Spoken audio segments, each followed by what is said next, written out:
जिन्होंने इस महत्वपूर्ण भाषण पर अपनी टिप्पणी की, अपने विचार रखे।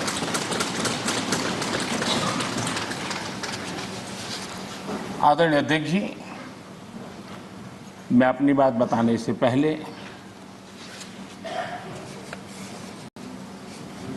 कल जो घटना घटी उसके लिए दो शब्द जरूर कहना चाहूँगा। देश ने आदरणीय लता दीदी को खो दिया। इतने लंबे काल तक जिनकी आवाज ने देश को मोहित किया, देश को प्रेरित भी किया, देश को भावनाओं से भर दिया और एक अहर्निश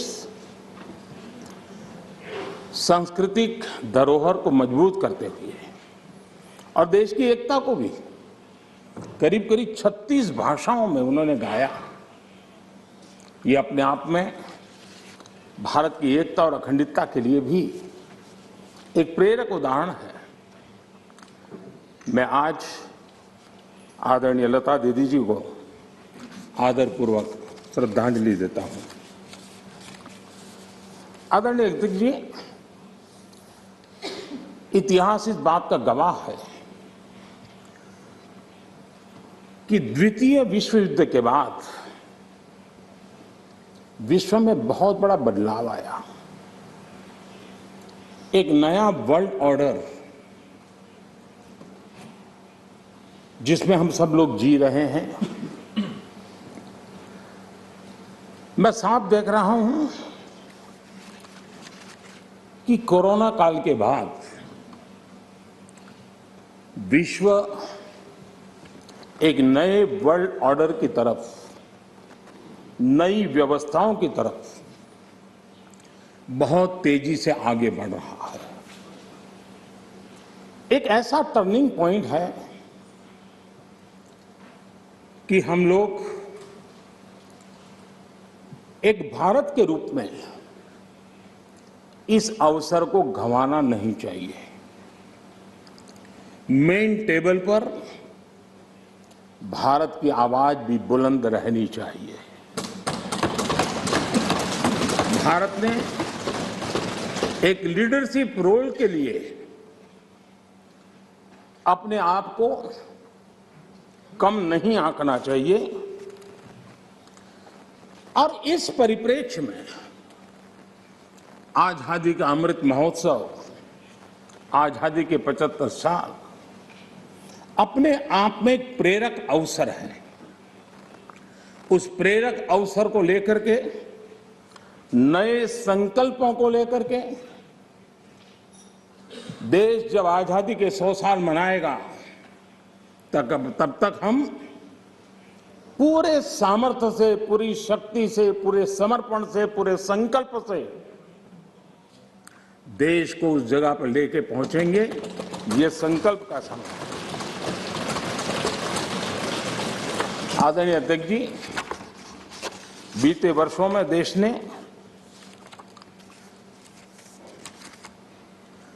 कई क्षेत्रों में, मूलभूत व्यवस्थाओं में बहुत मजबूती का अनुभव किया है और बहुत मजबूती के साथ हम आगे बढ़े हैं। प्रधानमंत्री आवास योजना, गरीबों को रहने के लिए घर हो, ये कार्यक्रम तो लंबे समय से चला है, लेकिन जो गति, जो व्यापकता, विशालता, विविधता उसने उसमें स्थान पाया, उसके कारण आज गरीब का घर भी लाखों से भी ज्यादा कीमत का बन रहा है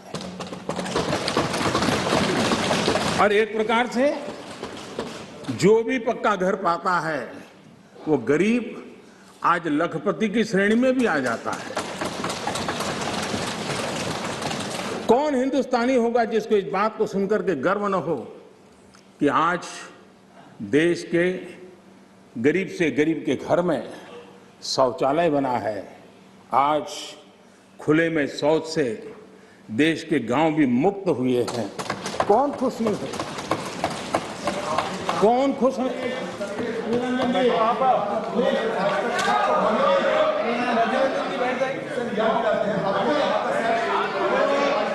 तरीका ठीक नहीं है।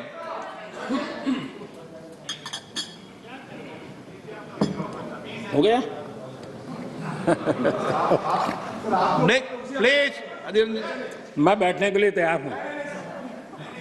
आप बोलिए। नहीं नहीं, प्लीज अधीर रंजन। आपको धन्यवाद करके शुरू करूं। बहुत बहुत धन्यवाद।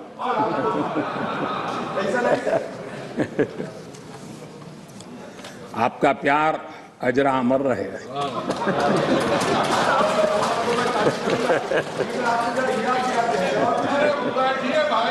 Please please please.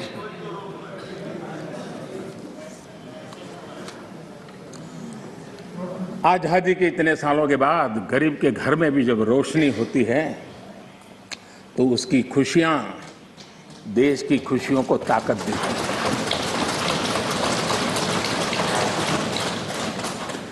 चूल्हे के धुएं से जलती हुई आंखों के साथ काम करने वाली मां को, गरीब मां को, और जिस देश में घर में गैस कनेक्शन हो यह स्टेटस सिंबल बन चुका था, उस देश में गरीब के घर में गैस का कनेक्शन हो, धुएं वाले चूल्हे से मुक्ति हो, तो उसका आनंद कुछ और ही होता है। हमारी माताएं बहनें उनका पूरा प्लीज प्लीज दादा, प्लीज बैठिए। आपको मैंने पर्याप्त मौका दिया, तरीका ठीक नहीं है। दादा नहीं, दादा को बीच बीच में मौका देना चाहिए, क्योंकि दादा उम्र के इस पड़ाव में भी बचपना का मजा लेते रहते हैं।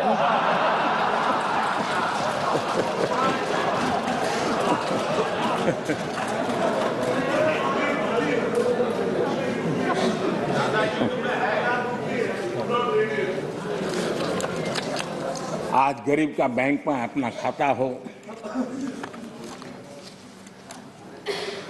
आज बैंक जहाँ गए बिना गरीब भी अपने टेलीफोन से बैंक के खाते का उपयोग करता हो, सरकार के द्वारा दिए गई राशि सीधी डायरेक्ट बेनिफिट ट्रांसफर के तहत उसके खाते में पहुंचती हो, ये सब अगर आप जमीन से जुड़े हुए होते,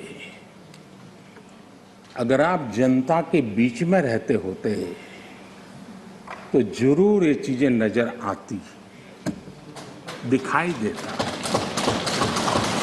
लेकिन दुर्भाग्य ये है कि आप में से बहुत लोग ऐसे हैं जिनके सुई कांटा 2014 में अटका हुआ है और उससे वो बाहर ही निकल नहीं पाते हैं,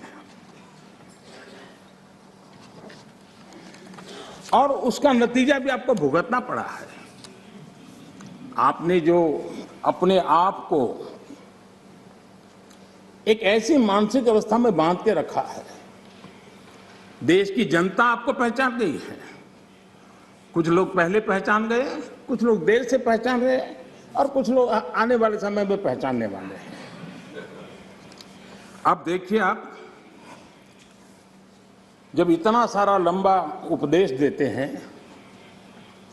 तब भूल जाते हैं 50 साल